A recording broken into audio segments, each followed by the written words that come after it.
Assalamualaikum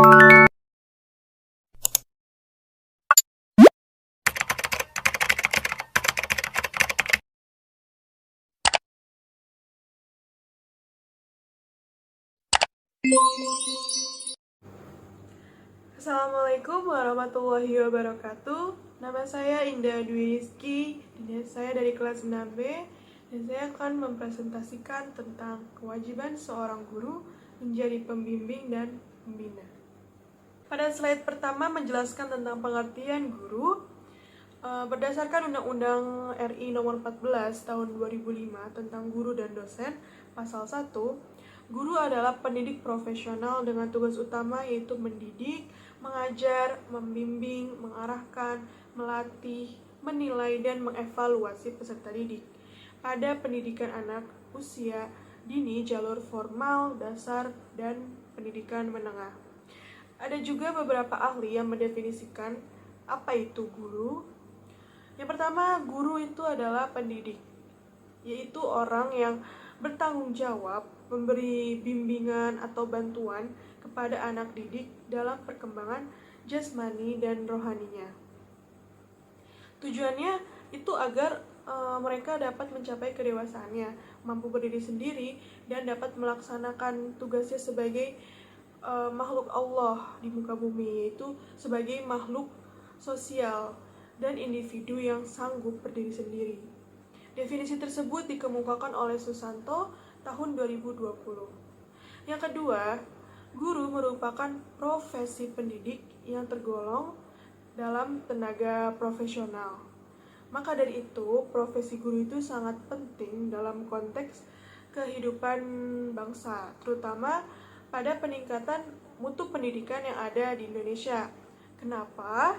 Karena dengan adanya tenaga profesional dalam dunia pendidikan, maka dalam pelaksananya tersebut dapat berjalan dengan baik, sehingga mutu pendidikan di Indonesia dapat meningkat. Dan definisi tersebut dikemukakan oleh Ratnasari tahun 2019. Pada slide kedua ini menjelaskan tentang apa itu konsep guru sebagai pembimbing. Jadi, guru berusaha membimbing siswa agar mereka dapat menemukan berbagai potensi yang dimilikinya dan membimbing siswa agar dapat mencapai dan melaksanakan tugas-tugas perkembangan mereka.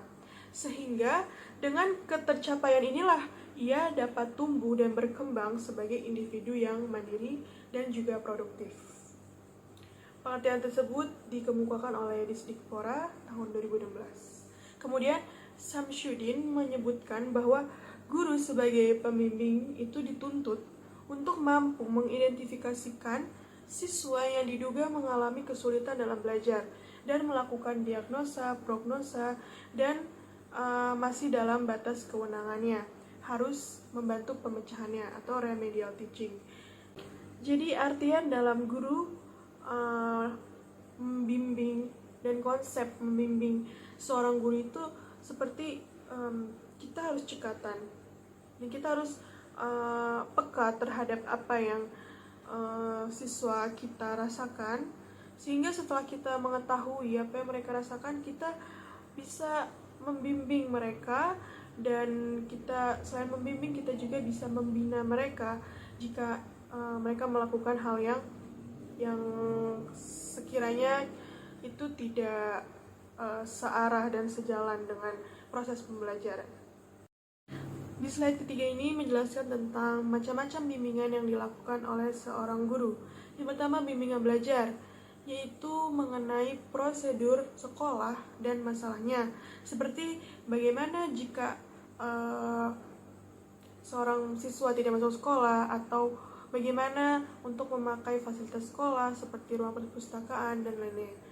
Yang kedua, ada bimbingan penyelesaian, yaitu memberikan kesempatan kepada anak untuk mampu menyelesaikan setiap permasalahan yang dialaminya dengan mandiri dan bertanggung jawab. Yang ketiga, yaitu bimbingan pekerjaan. Bimbingan yang dimana anak dibimbing dalam hal pengetahuan mengenai bermacam-macam pekerjaan yang ada.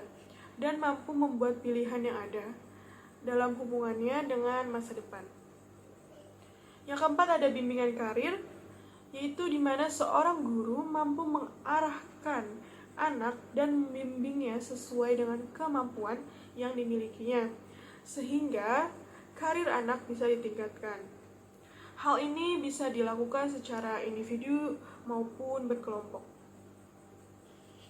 Dan yang kelima ada bimbingan sosial dan pribadi, yaitu berhubungan dengan kesulitan psikologi yang dialami anak. Jadi hampir sama dengan bimbingan konseling.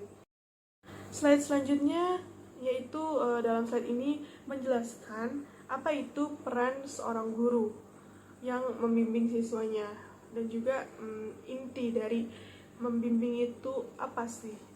Maka Willis mengemukakan peran guru sebagai pembimbing adalah guru melakukan kegiatan membimbing, yaitu membantu murid yang mengalami kesulitan, seperti mungkin kesulitan belajar, kesulitan pribadinya, atau kesulitan mereka untuk bersosialisasi. Kemudian mengembangkan potensi murid melalui kegiatan-kegiatan kreatif di berbagai bidang, seperti bidang ilmu, seni, budaya, maupun olahraga. Di slide ini menjelaskan tentang perilaku membimbing, yaitu perilaku yang memancar dari aspek-aspek kepribadiannya, sebagaimana ditampilkan oleh seorang pembimbing dengan karakteristik sebagai berikut. Yang pertama yaitu ada empati. Maksud dari empati di sini adalah dapat merasakan apa yang dirasakan oleh muridnya. Yang kedua ada attending, yaitu bersikap ramah, bersahabat, dan terbuka. Yang ketiga ada supporting, motivating, yaitu mampu mendorong dan memotivasi siswanya. Yang keempat ada unconditional positive regard, yaitu menghargai secara positif tanpa syarat, menerima, dan toleran. Yang kelima ada genuine, yaitu jujur. Yang keenam ada respect, yaitu menghormati diri dan harga dan hak-haknya. Yang ketujuh ada correct, yaitu tepat, jelas, cermat, dan mudah mengerti jika mengajar. Dan yang ke-8 ada realistic, yaitu mampu menerima kenyataan. Dan yang ke-9 yaitu harus bersikap cerdas, kreatif, dan mampu menguasai ilmu. Kesimpulan yang dapat diambil dari seluruh slide dan penjelasan saya yaitu pengertian dari guru. Guru itu merupakan pendidik profesional dengan tugas utama mendidik, mengajar, membimbing, mengarahkan, melatih, menilai, dan mengevaluasi peserta didik pada pendidikan anak, pada jalur pendidikan formal, pendidikan dasar, maupun pendidikan menengah. Juga inti dari peran guru sebagai pembimbing yaitu terletak pada kekuatan intensitas hubungan interpersonal antara guru dengan siswa yang dibimbingnya.